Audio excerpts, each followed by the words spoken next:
E aí pessoal, tudo bom com vocês? Vamos dar continuidade ao estudo sobre classificação dos seres vivos.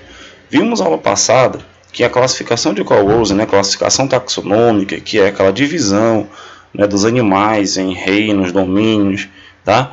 Para que eles sejam agrupados, de acordo com suas semelhanças, tá certo? E aí a gente viu que temos 3 domínios: o Bactéria, o Archaea e o Eukarya. Tá? Dentro desses domínios, a gente tem aí os reinos. Por exemplo, aqui, o domínio Bactéria, a gente tem o reino Bactéria, que formam as bactérias, que antigamente era chamado de Monera, e aí temos também as cianobactérias, tá certo? Então, a gente tem aí o reino Bactéria formado, por esses 2 seres aqui, tá bom? O antigo reino Monera. E aí temos também o domínio Archaea, que temos as Arqueias bactérias, tá ok? São esses 2 grandes reinos que a gente vai estudar hoje. Então, dentro da classificação, a gente tem todos esses reinos aqui, dentro dos seus domínios, e é o que a gente vai estudar hoje. Só lembrando aí, que esses 2 aqui, ó, tá? Vou botar uma setinha, esses 2 aqui, todos eles, o que eu vou predominar, tá? Todos eles são, deixa eu botar aqui bem em evidência para vocês já, procariontes, tá? São procariontes, tá certo? Então, esses seres procariontes são aqueles, lembrando, só para dar uma frisada nisso daí, que tem na sua estrutura, tá bom? Um núcleo disperso, aquele núcleo dentro disperso do citoplasma, ele não tem a carioteca. Por isso que eu tenho um domínio para eles 2, Todos o domínio Bactéria e o domínio Archaea são todos procariontes, tá? Já aqui não, quando a gente for estudar o Eukarya, todos são eucariontes. A célula já tem uma coisa chamada carioteca, que ajuda, tá, ao núcleo ficar organizadozinho ali dentro da célula, tá bom? Então, vamos lá. O primeiro reino Bactéria, tá? Os reinos, a classificação. Atualmente temos 6 reinos. Hoje a gente vai estudar o Bactéria e o Archaea. O reino Bactéria, também conhecido antigamente como reino Monera, ele tem os seus integrantes principais. Os integrantes desse reino são as bactérias, conhecidas bactérias hoje em dia, e as cianobactérias. Que a gente já estudou uma breve diferença entre elas duas. Essa bactéria aqui em específico, essa classificação aqui, a gente entende que elas fazem a fotossíntese, tá? As cianobactérias fazem fotossíntese. Então, organismos unicelulares, muito legal isso daqui, gente, ó. Organismos unicelulares, o que significa isso? Formados por uma única célula, tá? Cada bactéria é formada por uma única célula, cada cianobactéria é uma única célula. E são procariontes, sempre, gente? Porque o núcleo delas está dentro da célula, ele é disperso, tá bom, gente? Ou seja, formadas por uma única célula desprovida de envoltório nuclear. O que é esse envoltório nuclear? Justamente o que eu falei, aquela proteção que tem no núcleo, elas não têm, por isso que são procariontes. E material genético disperso pelo citoplasma. Existem bactérias autotróficas e outras que buscam seu alimento no ambiente. O que é uma bactéria autotrófica? É aquela que produz seu próprio alimento. Um exemplo são as cianobactérias. Elas realizam fotossíntese, tá bom? E aí produzem o seu próprio alimento, tá certo? Já outras buscam seu alimento no ambiente, tá? As bactérias aqui, que englobam aqui esse grupo das bactérias dentro desse reino, elas buscam seu alimento, tá certo? Atuando, como decompositoras, elas vão lá na matéria orgânica e fazem a decomposição da matéria, por exemplo, um animal morto, uma planta morta, tá? E também podem ser parasitas, aquelas que vivem dentro do organismo, dependendo dele para poder sobreviver.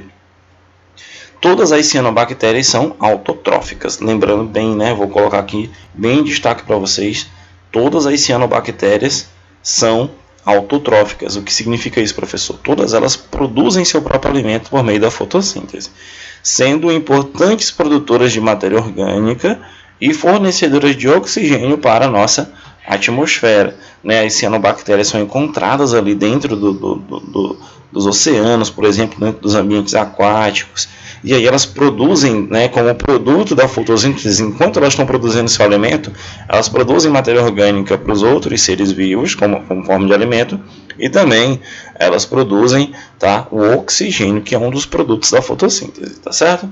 Aqui eu tenho uma imagem, tá, mostrando algumas bactérias, tá? É bem parecida com aquelas que a gente estudou lá na estrutura das células, nas primeiras aulas do capítulo 3.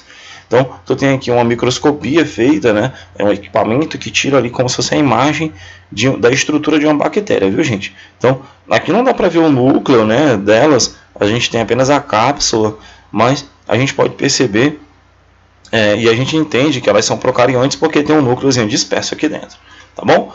Então, o próximo reino dentro do domínio bactéria é o reino Archaea, né? Então, eu tenho aqui, ó, o termo significa antigo, né? Esse termo Archaea aqui significa bactéria antiga, tá? E é usado, né? E foi usado para reunir procariontes que habitavam ambientes extremos. Uma das principais importantes desse reino, né? O que diferencia essas bactérias das outras é porque, né, além de serem procariontes, né, que é uma característica semelhante, elas vivem em ambientes extremos, tá? Por isso também, né, são denominadas extremófilos, tá? Inabitáveis para outros tipos de seres vivos. Elas vivem em locais que nenhum outro ser vivo vai conseguir. Por quê? Eu tenho altas temperaturas e também são ricos em metano e enxofre, né, que são componentes orgânicos, moléculas orgânicas, que os outros seres vivos não conseguem, né? A maioria dos seres vivos eles precisam de oxigênio, e essas bactérias aqui vivem em locais desprovidos de oxigênio, por exemplo. Seus representantes são unicelulares, muito bom frisar isso, formados por uma única célula, são autotróficos ou heterotróficos. Ela tem essas duas denominações aqui, tá bom? Elas podem ser autotróficas, produzindo seu próprio alimento, ou heterotróficas, elas buscam seu alimento em outras fontes, como matéria orgânica. E estão mais próximas, em termos evolutivos, dos organismos eucariontes. Então, lá próximo daquela árvore dos eucariontes, são as árqueas que estão mais próximas da gente, em termos evolutivos, das quais se diferenciam pela composição química da parede celular. Tá? A parede celular dessas bactérias aqui, ó, aqui é a imagem dela, né? A gente tem aqui a microscopia feita. Elas vivem em ambientes altamente extremos, tá? Temperaturas, né, na beira de vulcões, por exemplo, né, onde tem um alto teor de metano e enxofre e temperaturas altíssimas. Tu encontra esse tipo de bactéria lá sobrevivendo tranquilamente, tá bom? Por isso que eu tenho um reino aqui com características apenas para elas, certo? E esse fato de ter termos evolutivos é porque as árqueas aqui, ó, esse bracinho aqui, está mais próximo aqui dos eucárias. Então, a estrutura delas tem uma proximidade maior com os eucárias do que as próprias bactérias. As bactérias estão um pouquinho mais longe aqui, tá bom? Então, essas são as características que a gente estuda sobre esses dois reinos, certo? A importância, né, a questão do oxigênio que é liberado da atmosfera, as bactérias que fazem fotossíntese, que são as cianobactérias, a questão delas serem decompositoras e também as árqueas, certo? Que estão aí fazendo essa diferenciação, né, galera? Tu tem esse reino sendo estabelecido e é muito legal estudar esse tipo de ser, porque a gente consegue ver, né, que